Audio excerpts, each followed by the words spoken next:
Hello, and welcome to Hope Unabridged. I'm Casey Brennan. I'm Angie Elkins. And we have a fun New Year show for you today. Happy New Year. Happy New Year, Casey. Am I the first one to wish you Happy New Year? No, but that's okay. But I am so excited about having Zim Flores on today. She's going to be talking about beginning again while bracing change. Which good. I'm ready for some change. Absolutely. I'm always ready for change. I love change. I do too. Yeah. How funny. Most people hate change. I know, but I'm always like, ooh, better. I'm like, ooh, what's this going to be about? Let's go into this new thing.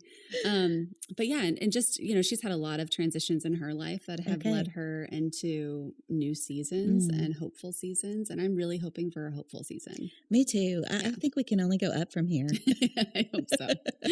So let's welcome Zim. She is a serial entrepreneur, believer, traveler, speaker, and now author. And she is a Forbes 30 Under 30 awardee who has been featured in the New York Times, Time, Elle, Glamour, all the things. And she often writes in faraway places and lives with her husband in Illinois. We are so excited to have Zim with us today. Thank you for being here. Oh, it's an honor. Thank you for having me. Thank you. I want to go back to, because you started a wildly successful travel company and then felt God leading you in a different direction. Can you tell me a little bit about that transition and how that was for you? Yeah. So this was 2017 and we had a really great year. We were recognized by a lot of different organizations and award companies. And it was, we were living the dream essentially. And I went to a conference that my church organization puts on every 2 years. And we were in the middle of this stadium with about 30,000 young people all worshiping God. And there was a minister who got on the platform and he talked about how he was on track to go to the NBA. He was completely consecrated to basketball and he had a call in his life to be a minister. And he was like, God, I'll just go do the NBA thing and be successful. And then I'll become a minister and I'll share the gospel. It didn't quite work out that way. But he talked a lot about success and sacrifice and how success in the world is characterized by what we have and what we gain. And so as I was thinking about my own business and we were going through a rough patch at the time, I was like, I could be the travel girl, which everybody knows me as, or I could be God's girl, which is what I wanted to be. And so then I started to think about what sacrifice actually meant, and how I could take a leap of faith, sell this business, and believe that God was going to provide abundance in other ways. And so that kind of catapulted me into this season where I essentially had an identity crisis, right? So I had spent all of these years building this business, doing a lot of really interesting and successful things. And then all of a sudden, this company is kind of ripped out from under me. And I'm left trying to figure out what my identity actually is. And so that was kind of the process of selling the business. It was really challenging because my identity was tied to something that was never supposed to be forever. And I think that was the biggest mistake that I made. Yeah, that's just change in general. I mean, you seem really comfortable with change. We talked about it at the beginning of the show, like how I love change, but you talk a lot in your book, which is just beautiful, by the way. Thank you. A lot of transitions and change that has occurred throughout your life. Obviously, that one being probably the biggest, would you say? Yeah. Oh, yeah, for sure. Can you talk about a little bit of those transitions and kind of just what God has done through? Yeah. So I'm first generation Nigerian American. My mom came to this country in the 80s in an arranged marriage. She grew up in a very small home in a tiny village in eastern Nigeria and knew that education was important. In order for her to be able to get out of the circumstances that she was in, she would have to educate herself. And so she did that and she got to a level where she'd graduated high school and wanted to continue to study. So she entered into an arranged marriage with my father, who was in the United States. So she moved to the United States from Eastern Nigeria Wow. to Minnesota, which is very cold in the middle of winter at Oh that. my gosh. Wow. And so she just had a pretty tough time. Fast forward a couple years, she found my father's hidden gun. And this was at the time, I was maybe one and a half. My brother was a little bit older than I was. And so she decided to pick us up after my father went on a business trip and escape. So we went down to California by Greyhound. And that was another new beginning for us. So a lot of my early years, I remember we were kind of navigating different things, going different places, spending a lot of time on the road. And that informed a lot of my childhood. So I grew up feeling somewhat accepted in Minnesota. I had a really interesting name. Zimuza Ugochukwu was my name. Nobody looked like me, so I had to get used to being uncomfortable. Fast forward to moving to North Carolina, I leave all of my friends and I am rejected by people who look like me. So I start hearing the African booty scratcher jokes and like, oh, you're from Africa and this, that, and the third. And it was a complete contradiction for me of what I had experienced when I was growing up in Minnesota.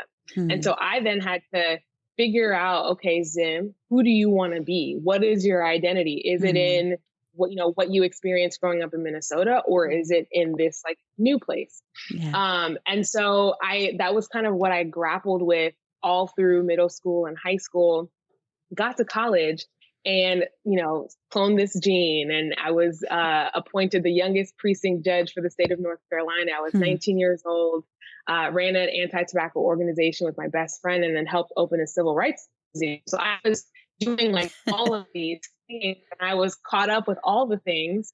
And then I got an opportunity to move to India.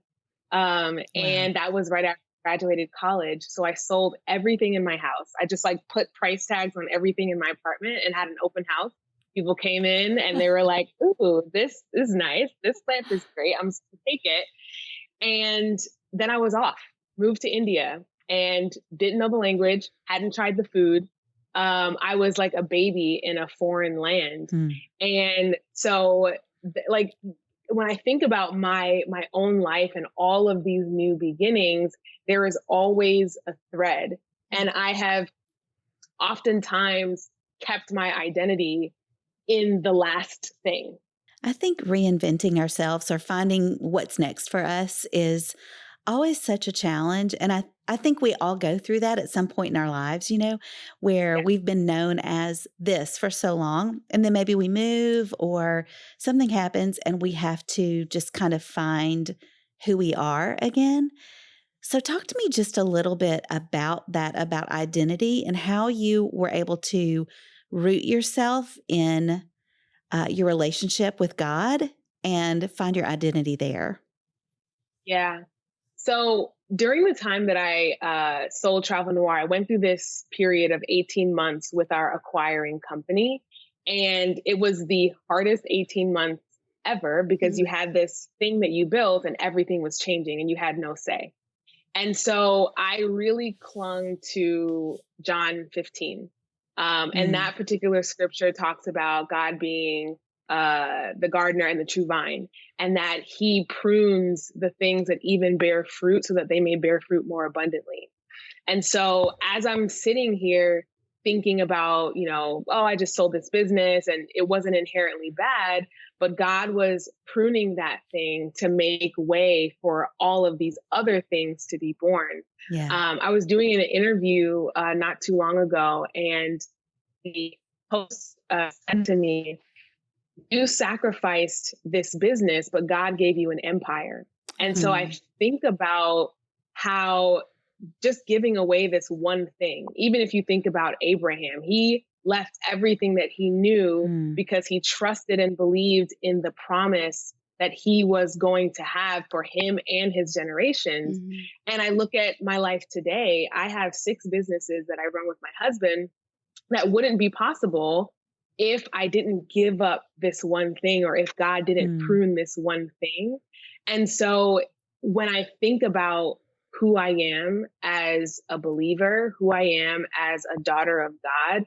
I know that no matter what is stripped away from me, left or right, my identity is always secure in God. Mm. And I know that as I walk through life, everything that he's doing is for my good. Yeah. And I see such an obedience in you, because I'm sure that was not an easy thing to Yeah. walk away from, especially something that you built. Oh my gosh. And then you see it changing around you. I can't even imagine.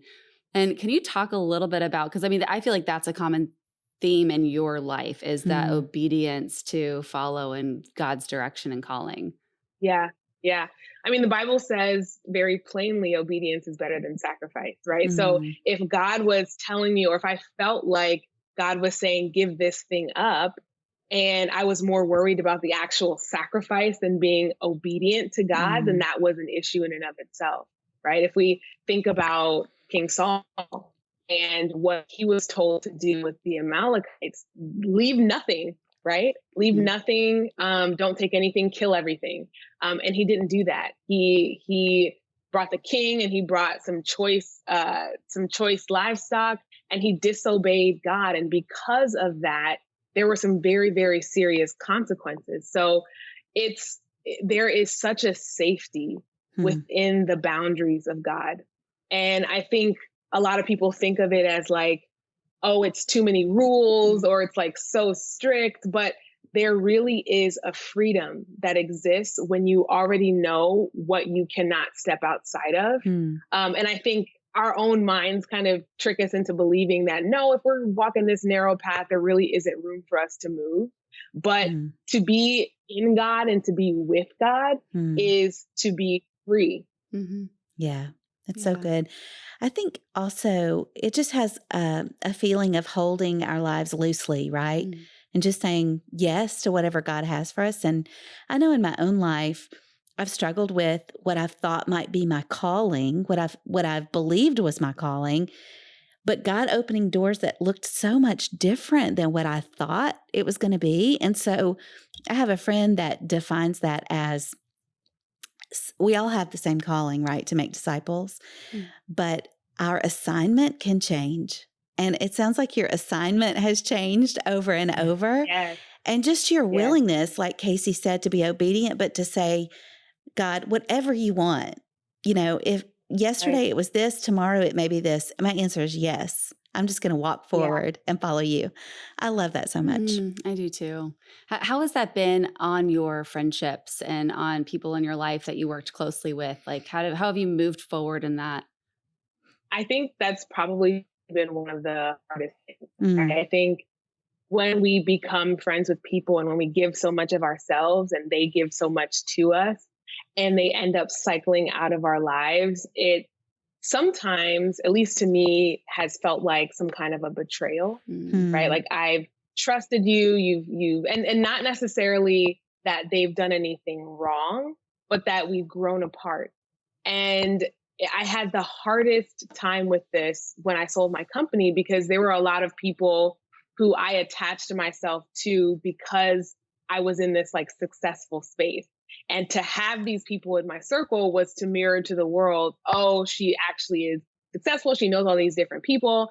But in reality, God was beginning to prune those people out of my life. In the book, I talk about Rahab, who was a prostitute and is oftentimes somebody that people don't really like to attach themselves to, perhaps because she was a prostitute. But she ended up, I mean, obviously, as the story goes, she was the one, her and her family were the ones that were saved when Jericho was plundered, but she was placed outside of the camp of Israel. So if you think about it, in my mind, if I were Rahab, I'd be like, God, you did all of this. You destroyed my home. You destroyed everything that I knew. And now I'm not even with these people that you said that I would be with, right? I'm outside of the camp watching them as they play and dance and do all these different things. And I feel very much like an outsider. But what I believe was happening in that moment was God was preparing her, He's preparing her to be integrated into the people that were all His own. And so after a while, you see in the Bible, it says Rahab walked with them to this day, which means that she then had a people that she was able to walk with for the rest of her life. And I think about my own life and I'm like, okay, I was in this situation with friends, and now God has placed me outside of the camp of my promise to prune me, to wash Mm. me away, to remove all of those things that are unlike him. Because if I am to be with his people, I have to look like him. Mm. And so what does that mean? It means that there's this period of time where I just have to sit and let God be God and let God do what God does. I love what you said there. Like Yeah, that's, oh, getting me right here. that's good. Talk to me about like walking through some of those dark hours, like how have you just found Jesus? Because it's also not hard. I mean, it's also not hard. It is hard to be in that desert space, Yeah. right? When you Yeah. just feel so isolated and so alone. Talk to me about like the things that he taught you in those darkest hours. So the one thing that I learned about navigating the desert or seasons of darkness is that you are either in a desert place, you are walking out of a desert place, or you are walking into one. Mm. And it's a continuous cycle. So there's nowhere that I can go to escape life. Mm. Life is going to happen, but what that means is it gives us an opportunity to find God, to meet him in that place. God is never far from us. We are often the ones that are far from him. Yeah. And when we take the steps to say, God, you know what? I'm in this crazy desert place. Something has happened in my family, or there is a scenario in my life where I'm really struggling. I will meet you in this place. I will go to my secret place because I know that you are always there. And I think that as I was thinking about selling my business and going into this really dark place, if I'm honest, Mm-hmm. there's a chapter in the book that talks about not gutting the fish. Hmm. And if we think about Jonah, for example, Jonah was swallowed by this whale and he was sitting in this fish for a few days. He could have, if he wanted to, taken out a pocket knife or whatever weapon he may have had on his person and cut his way through that fish. But in doing that, who knew where this whale was? It could have been at the bottom of the ocean. It could have been, 100 miles from shore. If he would have cut the belly of the fish and got out, he might have been in dangerous territory. If you continue to read the text, it says that Jonah was delivered onto the shore. So when it came time to, come out of the fish, he was delivered onto the shore. God didn't leave him in the water. He didn't spit him out, random place. God cared about where he landed. And so when we're in this challenging place, it's also important for us to stay there, because if we cut ourselves out too early, we're probably going to do ourselves more harm than good. And so I think about that a lot as I think about these desert places. God is trying to teach us something. Yeah. He's trying to deposit something into our spirit. He's trying to plant something. And if we try and get out too early, we end up sabotaging and perverting the process that God has for us and who he has designed us to be. Mm-hmm. Yeah. I cannot agree more. I think that's something that I've learned personally in the last 2 years is just being comfortable sitting in those desert places and being comfortable with pain. Like now I feel if things are really good and I'm just like, this is a good week, like things are good. Like I almost feel like I lose a little bit of myself in it because I'm not sitting in that uncomfortable place with God, Right. Yeah. Talk to us about some of the beauty in being a beginner, because I know a lot of times beginning can feel scary and hard and all of that. But I know there's also a lot we can embrace about being a newbie, right? Yeah. Oh, yeah, absolutely. In fact, I'll take you back to earlier this year when the pandemic was hitting and all the news was happening and all the places were shutting down. And honestly, to me, it felt like the world was ending. I was like, all right, Lord, this is it. Sound the trumpet. Let's Sound let's the get the show trumpet. on the road. Yeah. And I was in this place where I was like, I'm, in the process of starting this new business. We have all of these things going for us, but I just cannot find the motivation to do any of it. What's the point in doing any of it, right? God is going to come back anyways. And my husband and I, we went on a walk, and he told me, he said, you know what? I don't know about you, but when God comes back, he's going to find me busy. And so as I'm thinking about new beginnings and starting new things, it can be really scary because we're like, we don't know the outcome. We don't know what's going to happen. We don't know, Jesus is going to come back. But the reality is that there is an assignment that God has for us. There are things that he has for us to do. There is somebody out there in the world who needs the gift that God has uniquely blessed you with. And if you are not operating in that gift, are you reaching that particular person in the way that they need to be reached in that moment? And so when I think about starting over, I think a lot about the assignment that God has for each and every one of us, big or small. It can be something tiny. It doesn't have to be something major like starting a business. It can be anything. But there are people that God has for us to reach. There are people that only I can reach. There are people that only you can reach.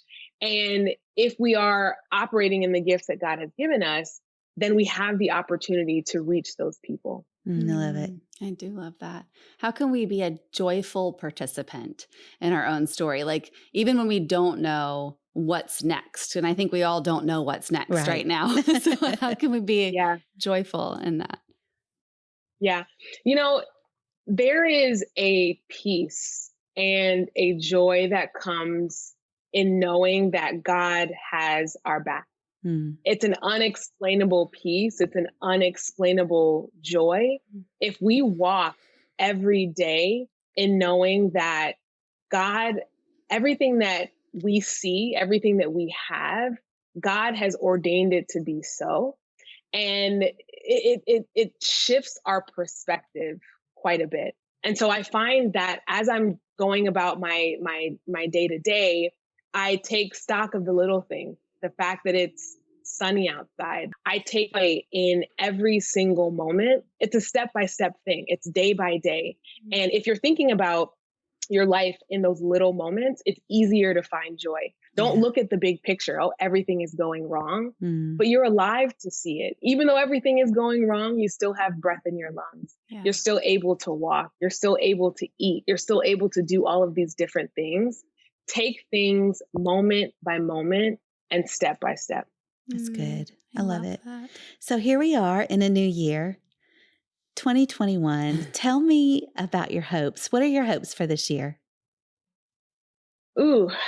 So my hope for this year is to continue to be radically obedient. So how can I be more obedient to God? How can I let go of my will for things and take on his will for me? And so that is my biggest hope for me. It's a struggle, it's a daily struggle. But it's something that I have really prayed about committing myself to, and will continue to pray to commit myself to, a mind of Christ. How can I have the mind of Christ about things? Yes, I can have, success and X, Y, Z and this, that, and the third, but what is it that God wants me to have? And so that's what I am thinking about for 2021, how to be more obedient and how to have more faith.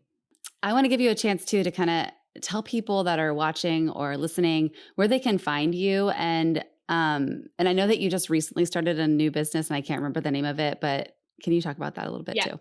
Of course. So the business is called Italysis. And the challenge that I found as a woman who dresses modestly is that I would go into stores and I could only wear maybe 10 to 15% of what I see because maybe the top is too low or the back is out or the dress is too short or, whatever. And so I would spend hours trying to find something that fit. And I just had the hardest time. So I thought to myself, there has to be an easier way. Yeah. So the company serves women who dress modestly. And then for finding me online, I'm at Zimism, Zimism, across all social channels. And then the book website is daretobloombook.com. Awesome. I'm doing a course that launches in just a few weeks. So I'm excited to dig into the book and the principles of the book a little bit deeper. Oh, that's awesome. Well, we ask all of our guests one final question. Yes. So our show is called Hope Unabridged. So we like to find out where our guests are finding hope these days. Ooh, I find hope in knowing that I have the opportunity to put on the mind of Christ. So as there is all of this news around us that is, it's going crazy essentially with a year like 2020 behind us, I have the hope in knowing that I can still walk firm, I can still stand strong, and knowing that there is only one King. And when there is one King, the way that I walk and the way that I move throughout life is different. So I find my hope in knowing that I have the opportunity to think more like God than I do like the world. That's beautiful. I love that. Thank you so much for joining us today. It's just been a delight It has to been. get to hear your heart and get to know you a little bit. Thank you. Yes. And if you're ever in Florida, Thank you so much. Please reach out. We would love to have a cup of coffee because we could talk all day. Yes. Oh, absolutely. Thank you, ladies, so much. Thanks for joining us today on Hope Unabridged.